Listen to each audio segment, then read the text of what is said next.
What's up and how's it going, guys? Welcome to Dave's Watch channel. And for this video, I'm going to be talking about my favorite watch. My favorite watch in the whole, the whole world of horology. And, it's none other than the AP Royal Oak. And this one is a dual time reference 26120. And I'm also going to talk about my journey with AP.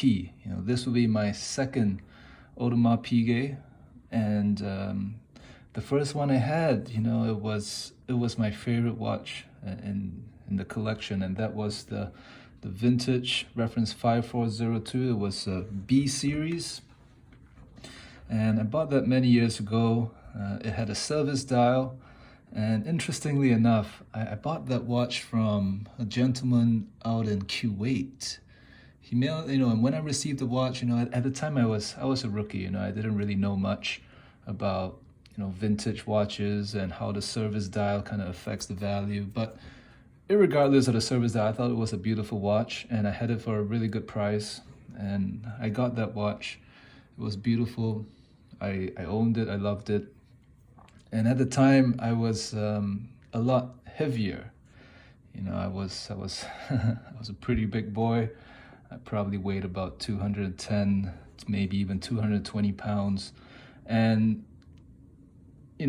for those of you who are familiar with those bracelets, they were a little bit loose. And I had to remove all the links, all the spare links, and wear that watch. And how I came to this watch was because, well, I recently changed my eating habits. I dropped a lot of weight. I dropped almost 50 pounds. And as a result, my wrist shrunk. And when my wrist shrunk, I could no longer wear that vintage jumbo, right? That watch would go all the way up here to my forearm, right? And it just wouldn't sit well. It was just kind of always dangling over here. It just no longer fit. And unfortunately, it had to leave my collection, right? If I can't wear it, what's the point of owning that watch? So, I had to sell it, unfortunately. I'm glad it went to a very gracious individual from Los Angeles. Sold that watch, and I had to get a replacement. I mean, the AP Royal Oak was just such a beautiful watch. And I had to do a lot of research, right? Figure out which AP I was going to go for. And I decided on this one because, if there was a negative about the vintage jumbo was that, the crown just kind of pops in and out. And I just, you definitely wouldn't go swimming with that, right? So I really wanted a screw down crown. And therefore, the modern reincarnation of the jumbo, the 15202, was kind of, firstly, that was too expensive. It was out of my price range, and I wanted a screw down crown. And so the obvious choice was the 15300. It had to be a 39 millimeter, right? It had to be the same dimensions and proportions as the vintage jumbo. So I was looking for a 15300.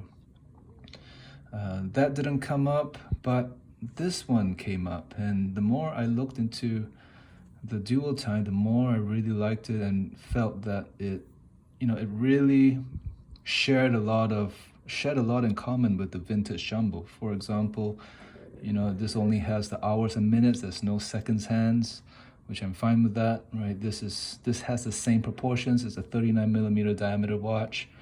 It is a solid case back, and it features a JLC based movement, which is the same concept as the caliber 2121. So I felt that this watch shared a lot of DNA with the vintage jumbo, and I really like how it's a busy dial, but I felt that the jumbo and the 15300 just had a little bit, the real estate was a little bit big in the dial. It's a big watch, right? This watch wears big, it wears larger, and I just like it, right? The white dial just looks stunning. I felt it was very, very legible with the blackened hands, the white gold hands. It was just I really, really like this watch. And so, you know, I took the plunge and I bought this watch. It's a great piece, right? With the AP Royal Oak, you kind of have to wear it a little bit snug, you know. Otherwise, it just kind of dangles around and it kind of protrudes a little bit. It just doesn't fit very well. So solid case back, just like the original Royal Oak. And I just love how, you know, depending on how the light shines on the dial, it just gives you different textures and shades of white. Sometimes it looks gray, it looks silver. It's a beautiful watch, right?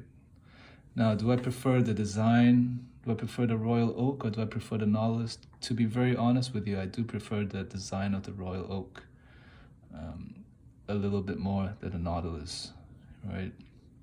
Obviously, the Nautilus is worth more and is trading for far more than the Royal Oak, but it's a beautiful watch. It's a stunning piece. And yeah, so this watch just kind of symbolizes my, I guess, my weight loss journey, and I guess turning a new chapter in my life, right? So that being said, I really want to thank my people who have subscribed. I reached over 400 subscribers, right? Thank all of you for joining. You know, I never really ask. I don't want to ask people to subscribe. If you like it, you subscribe. If not, then don't. You know. And where I want to take this channel, I'm not quite sure, but I'm obviously very passionate about watches. And the other thing I'm very passionate about now is men's health and men's fitness. So, you know, I'm trying to visualize what I want to achieve for this video. And I think they go hand in hand. You know, a very common saying when it comes to watches, right, is to wear your watch in good health, right? And watches are very, very important in my life, but if there's something even more important than watches, that is, you know, health and fitness, right? What's the point of owning these beautiful things if, you know, your body is not feeling good and, you know, you feel like crap, right? Wristwatches just amplifies how you feel inside, right? Otherwise, the watch kind of wears you, you know? You feel good, the watch just makes you look even better, right? You feel like crap, right? The watches won't really help with that part in your life. So anyway, enough of rambling on. You made it this far. Thank you very much for watching, and I'm out. Bye.